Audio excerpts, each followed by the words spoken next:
ઉત્તરકાશીના ધરાલીમાં વાદળ ફાટતા મોટી તારાજી સર્જાઈ. જાણે કે કુદરત રૂટી હોય તેમ ચારે બાજુ તબાહીના દ્રશ્યો સર્જાયા.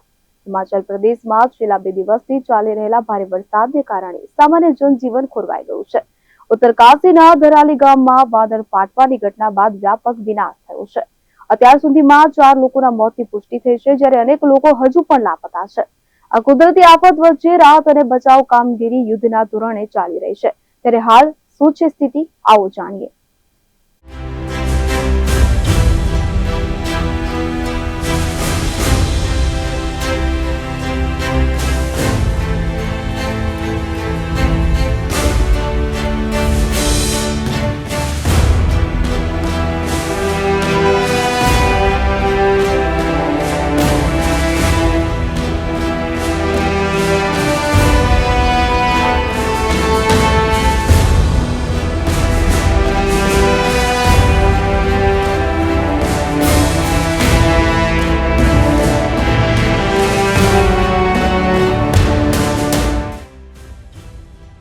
મંડીના દ્વાડામાં ચંદીગઢ મનાલી ફોરલેનના ફ્લાયઓવર પર ભૂસ્ખલનથી તિરાડો પડી ગઈ હતી. રાજ્યમાં મંડી મનાલી અને ચંદીગઢ સિમલા ફોરલેન સહિત 533 રસ્તાઓ બંધ કરવામાં આવ્યા છે. યુપીમાં સતત વરસાદને કારણે નદીઓમાં પૂર છે. પ્રયાગરાજ, વારાણસી સહિત 24 જિલ્લાઓના 1245 ગામો પૂરની ઝપેટમાં છે.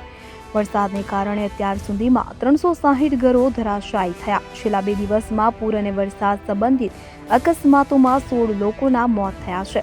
ધરાલીમાં વાદળ ફાટ્યા બાદ તરત જ રાહત અને બચાવ કામગીરી શરૂ કરવામાં આવી હતી. અત્યાર સુધીમાં 138 લોકોને સુરક્ષિત રીતે બહાર કાઢવામાં આવ્યા છે. આ કામગીરીમાં ભારતીય વાયુસેનાના હેલિકોપ્ટર, સેના, આઈટીબીપી, એસડીઆરએફ અને એનડીઆરએફની ટીમો જોતરાઈ છે. જોકે હર્ષિલમાં સેનાનો કેમ્પ તણાઈ જવાથી 8 થી 10 જવાનો લાપતા થયા હોવાના અહેવાલ છે, કે જેના કારણે ચિંતા વધી ગઈ છે. રાહત કાર્યો માટે રાજ્ય સરકારે તાત્કાલિક ₹20 કરોડનું ભંડોળ ફાળવ્યું છે. ઉત્તરાખંડમાં કુદરતી કહેર. ઉત્તરાખંડમાં વાદળ ફાટવાની વધી ઘટનાઓ. તબાહીના દ્રશ્યો આવ્યા સામે. ફસાયેલા લોકોને હેલિકોપ્ટર દ્વારા કરાયું રેસ્ક્યુ. ધરાલીમાં રોડ તૂટ્યા. ઉત્તરાખંડમાં કાટમાળ પડતા બદ્રીનાથ હાઈવે થયો બંધ. હિમાચલના સિમલામાં ફાટ્યું વાદળ. યુપીમાં નદીઓમાં પૂર, 360 ઘરો ધરાશાયી. 2 દિવસમાં 16ના મોત.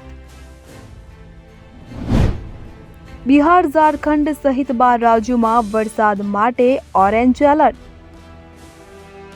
બુધવારે ફુરખાબાદના પંખિયન ગામમાં એક ઘર 10 સેકન્ડમાં ગંગા નદીમાં સમાઈ ગયું. લખીમપુર ખીરીમાં શારદા નદી પૂરમાં છે. અયોધ્યામાં સરયુ નદીનું જળસ્તર ભયજનક સ્તરથી 2 સેમી ઉપર પહોંચી ગયું છે. 48 ગામોમાં પૂરનો ભય છે. બિહારમાં ગંગા અને સોન નદીઓ પૂરની લહેરથી ભરાઈ ગઈ છે. રાજ્યના ઘણા ગામડાઓ ડૂબી ગયા છે, તો પટણામાં ગંગા ભયજનક સપાટીની નજીક પહોંચી ગઈ છે. પટણા શહેરના ભદ્રઘાટ અને મહાવીર ઘાટમાં સર્વિસ લેન પર ગંગાનું પાણી 2 ફૂટ સુધી પહોંચી ગયું છે. ઉત્તરાખંડમાં રેડ એલર્ટ જાહેર. પીએમ મોદીએ પરિસ્થિતિની કરી સમીક્ષા. હિમાચલ પ્રદેશમાં પણ આફત. 449 રસ્તાઓ બંધ. આ ગંભીર પરિસ્થિતિને ધ્યાનમાં રાખીને વડાપ્રધાન નરેન્દ્ર મોદીએ ઉત્તરાખંડના મુખ્યમંત્રી પુષ્કરસિંહ ધામી સાથે ફોન પર વાત કરી. પીએમ મોદીએ આપત્તિ અને રાહત બચાવ કામગીરી અંગે માહિતી મેળવી હતી. કેન્દ્ર સરકાર તરફથી શક્ય તમામ મદદની ખાતરી આપી છે. મુખ્યમંત્રી ધામીના જણાવ્યા અનુસાર ભારે વરસાદને કારણે કેટલાક વિસ્તારોમાં બચાવ ટુકડીઓને પહોંચવામાં મુશ્કેલી પડી રહી છે.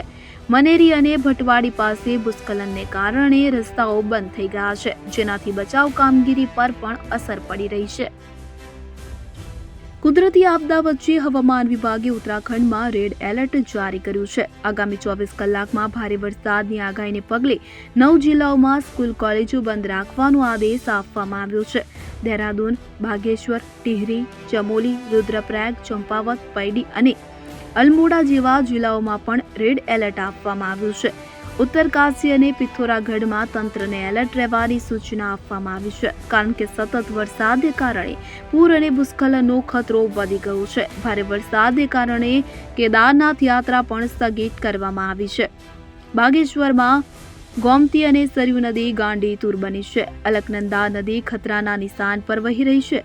પાડોશી રાજ્ય હિમાચલ પ્રદેશમાં પણ ભારે વરસાદથી પરિસ્થિતિ ગંભીર છે. ભારે વરસાદ અને ભૂસ્ખલનને કારણે રાજ્યભરમાં 449 રસ્તાઓ બંધ છે. તો મંડી દ્વારા પાસે ભૂસ્ખલન થતાં ચંદીગઢ મનાલી નેશનલ હાઈવે પણ બંધ થઈ ગયો છે, જેનાથી વાહન વ્યવહાર ખોરવાયો છે. વહીવટીતંત્ર રસ્તો ખોલવા માટે કામ કરી રહ્યું છે, પરંતુ સતત વરસાદને કારણે કામમાં વિલંબ થઈ રહ્યો છે.